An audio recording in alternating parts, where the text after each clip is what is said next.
नमस्कार दोस्तों, बात करेंगे आज अरावली पर्वत संकट के बारे में। आखिर यह पर्वत संकट में क्यों आया, तो इसके पीछे कारण है मानव की बढ़ती हुई लालच। और महात्मा गांधी ने जैसा कहा था कि हमारे पृथ्वी पर हमारे लिए पर्याप्त संसाधन मौजूद है, लेकिन हमारे लालच के लिए नहीं है। और उसी संदर्भ में इस तरह से अरावली पर्वत संकट में अभी भी गुजर रहा है। तो इसके ऊपर हम लोग बात करते हुए चलेंगे कि आखिर क्यों अरावली बचाओ जैसे मुद्दे टॉपिक ट्रेंड में है। और इसके ऊपर कई सारे print media, news, digital media में आपको यह देखने का है जो विषय मिल जाता है। तो इसका मुख्य कारण है कि अभी हाल ही में सुप्रीम कोर्ट के एक महत्वपूर्ण फैसला 20 नवंबर 2025 को दिया गया है, जिसमें अरावली क्षेत्र में अवैध खनन, पर्यावरण संरक्षण और विकास बनाम पर्यावरण से भी यह जुड़ा हुआ है। यह मुद्दा पर्यावरण, जलवायु परिवर्तन, भूजल संरक्षण और भारत की परिस्थिति से यह सीधे सीधे जुड़ा हुआ है। तो इसके ऊपर कई सारे न्यूज आर्टिकल्स भी आप देख सकते हैं। आखिर यह अरावली पर्वत श्रृंखला है कहां, तो यह अरावली पर्वत भारत की सबसे प्राचीन पर्वत श्रृंखला है, जिसकी आयु लगभग क्या तो 150 से 200 करोड़ वर्ष पुरानी मानी जाती है। और यह एक अवशिष्ट यानी कि रेसिडुअल पर्वत श्रृंखला है, यानी कि धीरे धीरे यह हवा या अलग अलग कारणों से यह धीरे धीरे टूटता जा रहा है। और इसके एक्सटेंशन की बात करें तो कहां से इसका फैलाव कहां तक जाता है, तो इसमें गुजरात से यह शुरू होकर ये कहां तो यह दिल्ली के रायसीना हिल्स तक यह जाती है। और ये राष्ट्रपति भवन जहां खत्म होती है, जहां पे ये रायसीना हिल्स है, वहां तक यह जाती है। राष्ट्रपति भवन जहां पे रायसीना हिल्स में स्थिति है। और आपको बता दें कि इसकी टोटल लंबाई की बात करें तो लगभग 692 किलोमीटर इसकी लंबाई है, इसके क्षेत्र में फैला हुआ है। और इसका जो प्रमुख भाग है, सबसे ज्यादा क्षेत्रफल है जो 80% है, वो राजस्थान में फैला हुआ है 80%। और लगभग 550 किलोमीटर प्लस क्षेत्र है जो यहाँ पे मौजूद है। तो इस तरह से अरावली पर्वत के बारे में जान ले कि अरावली पर्वत की सबसे ऊंची चोटी है कौन है, तो गुरु शिखर है, जिसकी ऊंचाई 1722 मीटर है। और यहाँ पे सबसे ऊंची जो पर्वत श्रृंखला है ये माउंट आबू है, वहां पे जैन मंदिर का भी लोकेशन आपको मिल जाएगा, माउंट आबू जैन मंदिर। तो इस तरह से देख सकते हैं। आगे हम लोग और भी कुछ समझ सकते हैं कि सुप्रीम कोर्ट का भी हाल ही में फैसला क्या आया है इस पर। तो सुप्रीम कोर्ट के हाल के एक फैसले ने अरावली पहाड़ियों को लेकर एक पर्यावरणविदों और आम जनता के बीच में बहस को और भी आगे बढ़ा दिया है। और इस फैसले को 100 मीटर का फैसला कहा जाता है, यानी कि 100 मीटर का यह फैसला इसे कहा गया।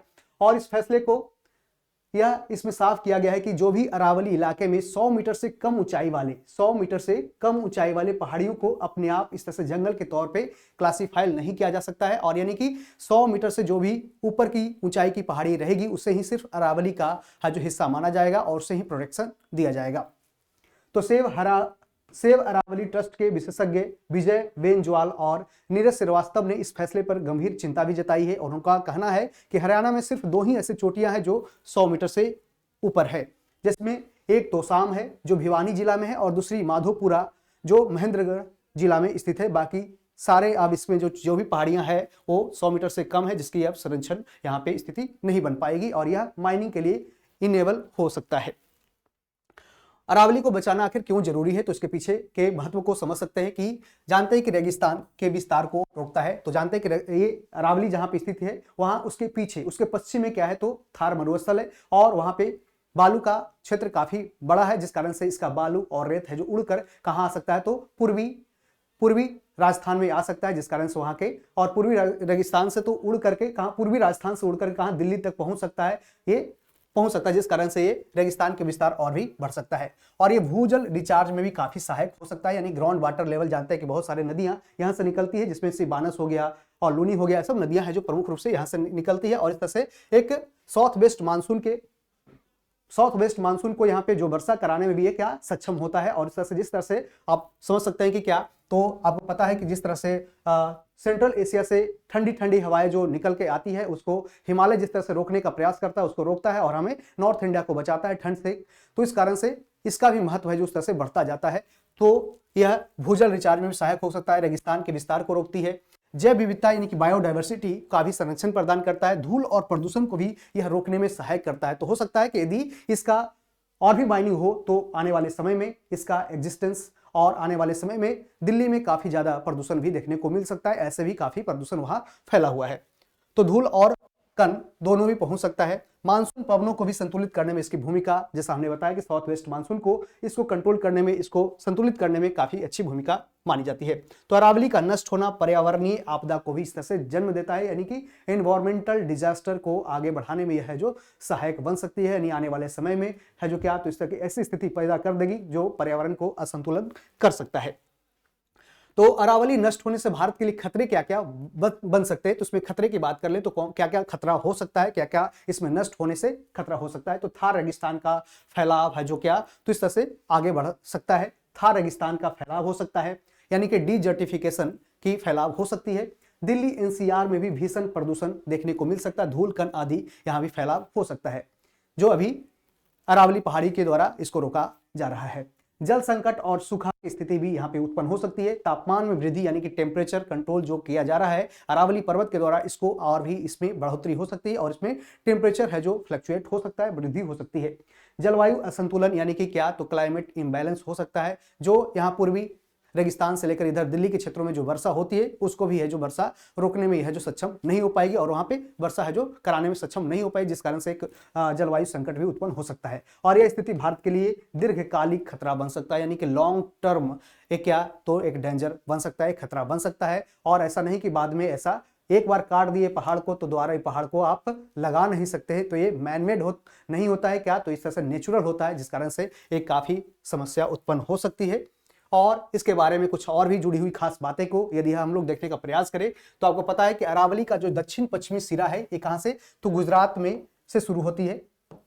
गुजरात से शुरू होकर गुजरात में पालनपुर अरावली जिला के पास है, जहां यह माउंट आबू से जुड़ती है। और राजस्थान में अरावली का सबसे बड़ा हिस्सा, लगभग कितना, तो 80% हिस्सा इसका राजस्थान में फैला हुआ है। और जो 13 से 15 जिला राजस्थान में स्थित है, जिसमें कि सिरोही, उदयपुर, राजसमंद, अजमेर, जयपुर, अलवर, सीकर आदि को यह कवर करता है। राजस्थान में अरावली की सर्वोच्च चोटी की बात कर लें तो गुरु शिखर है, जिसकी ऊंचाई 1722 मीटर है और यह सिरोही जिले के माउंट आबू में स्थित है।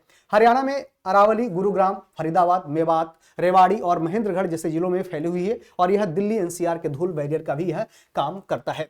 अरावली का उत्तरी सिला दिल्ली में रायसीना हिल्स जो राष्ट्रपति भवन क्षेत्र तक पहुंचता है, जहां यह अलग अलग रेंज के रूप में मौजूद है। कुल मिलाकर देखें तो अरावली 29 जिलों में कि 29 जिलों के बफर जोन में फैली हुई, जिसमें संरक्षण के लिए ग्रीन बाल प्रोजेक्ट भी यहाँ पे बना हुआ है। तो ग्रीन बाल प्रोजेक्ट है जो कुछ समय पहले बनाया गया था, हालांकि जो TN गोदावरन केस था जो 1995 में ministry of environment and forest climate change के द्वारा इस तरह से तय की गई थी किस तरह से अरावली को संरक्षण करना, इसके ऊपर मुख्य रूप से रिपोर्ट बनानी थी, जिसके बाद मिनिस्ट्री ऑफ एनवायरमेंट को यह रिपोर्ट दी जाती है। उसके बाद ही है जो सुप्रीम कोर्ट के द्वारा यह फैसला अभी हाल ही में लिया गया कि क्या, तो 100 मीटर से ऊंचाई के क्षेत्र में क्या किया जाएगा, तो उसमें उसके 100 मीटर के जो ऊंची वाली जो पर्वत है उसको माना जाएगा कि पर्वत अरावली का हिस्सा है, और लेकिन उसके कम वाले क्षेत्र को है जो माना नहीं जाएगा, उसको प्रोटेक्शन नहीं किया जाएगा। और इस तरह से वहाँ के क्षेत्र में क्या, तो उससे माइनिंग हो सकती है और कंस्ट्रक्शन एक्टिविटी हो सकता है, जिस कारण से वहाँ के बायोडाइवर्सिटी को काफी नुकसान पहुंच सकता है।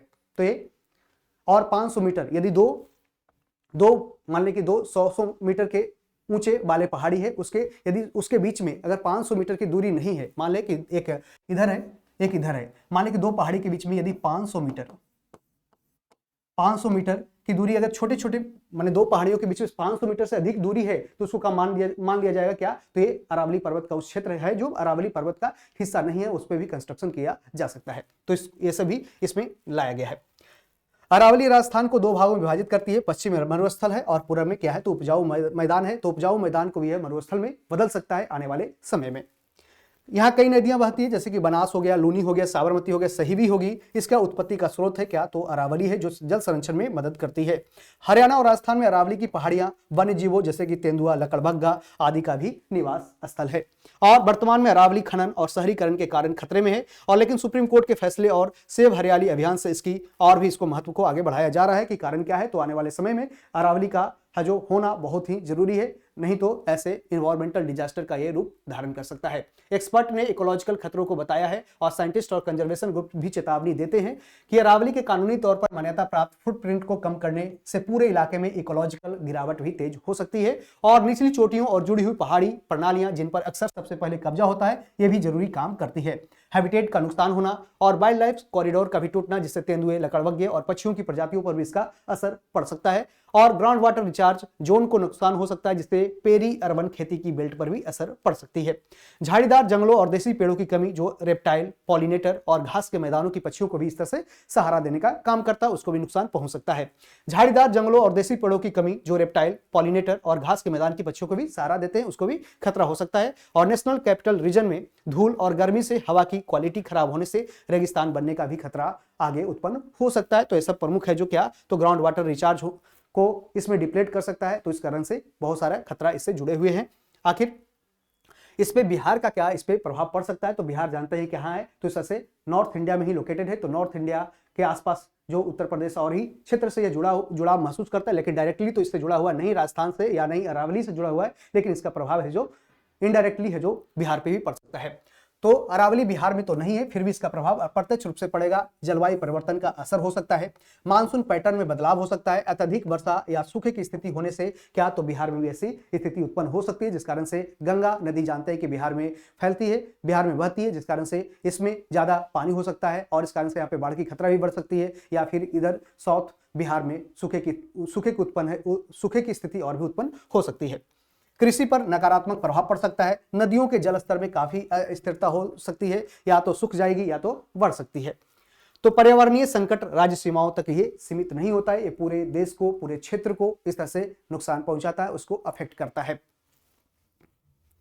ये ministry of environment and forest climate change के मंत्री भूपेंद्र यादव, इनके द्वारा अभी काफी ज्यादा पॉजिटिव कोई भी स्टेटमेंट अभी तक नहीं दिया गया। क्या इसमें क्या क्या ट्रांसफॉर्मेशन और भी कुछ किए जा सकते हैं, इसके ऊपर मुख्य रूप से काम नहीं किया गया है। यदि हम पूरे पक्ष और विपक्ष या फिर उस तरह से एक समरी में पूरी तरह से देखें तो इसमें पता चलता है कि एक सुप्रीम कोर्ट का फैसला मुख्य रूप से जो 20 नवंबर 2025 को आया है, यह अवैध खनन पर तत्काल रोक लगाने के लिए लाया गया है। जो राजस्थान के क्षेत्र या हरियाणा के क्षेत्र में पूरी तरह से इलीगल तरीके से वहां पे अवैध तरीके से कंस्ट्रक्शन की जा रही थी, जिसको रोकने का प्रयास है सुप्रीम कोर्ट के द्वारा की गई थी कि करने के लिए ऐसा किया गया है। इसमें पक्ष की तरफ देखें तो इसमें पर्यावरण संरक्षण करना, जल सुरक्षा करना और वन्यजीव आवास, यानी कि इसमें अरावली को बचाना इसलिए भी जरूरी है कि इसमें पर्यावरण संरक्षण हो सकेगा, जल सुरक्षा हो सकेगी और वन्यजीव आवास भी बढ़ सकेगा। यदि इसकी विपक्ष की बात करें तो आर्थिक नुकसान सरकार को हो सकती है, रोजगार पर असर पड़ता है, विकास में बाधा है जो क्या अरावली हो रही है, तो इसके ऊपर भी कुछ विवाद इसमें भी है कि क्या प्रो क्या है, इसके कॉन्स क्या है। तो इसमें बचाना इसको जरूरी क्या है, तो इसमें थार मरुस्थल को रोकने में सहायक होती है, जिस कारण से डिजर्टिफिकेशन है जो क्या तो नॉर्थ इंडिया के अलग अलग हिस्सों में नहीं पहुंच पाती है, इसको रोकने का काम करती है। जल सुरक्षा बढ़ाती है, वायु गुणवत्ता यानी कि एयर क्वालिटी को भी अच्छी तरह से ये प्योर बनाती है।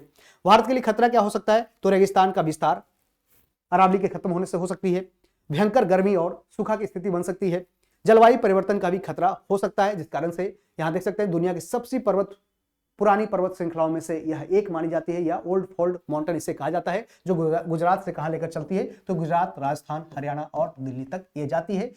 और ये लगभग इसका विस्तार 692 किलोमीटर के आसपास है। सबसे ज्यादा क्षेत्र कहां है, तो ये 550 किलोमीटर के आसपास का जो क्षेत्र है ये राजस्थान में फैला हुआ है। इसमें बिहार पर असर पड़ सकता है, मानसून पर इसका प्रतिकूल प्रभाव, जल संकट की संभावना, कृषि पर असर हो सकता है, गर्मी और लू की काफी है जो यहाँ से वृद्धि या अस्थिरता देखने को मिल सकती है और जलवायु संकट भी उत्पन्न हो सकता है।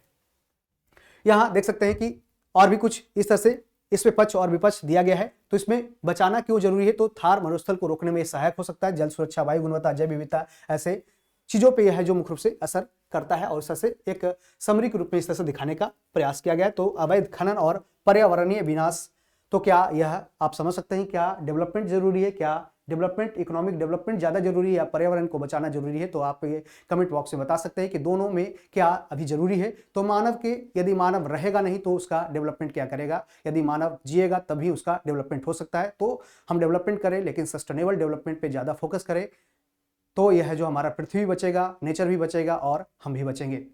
Thank you, all the best.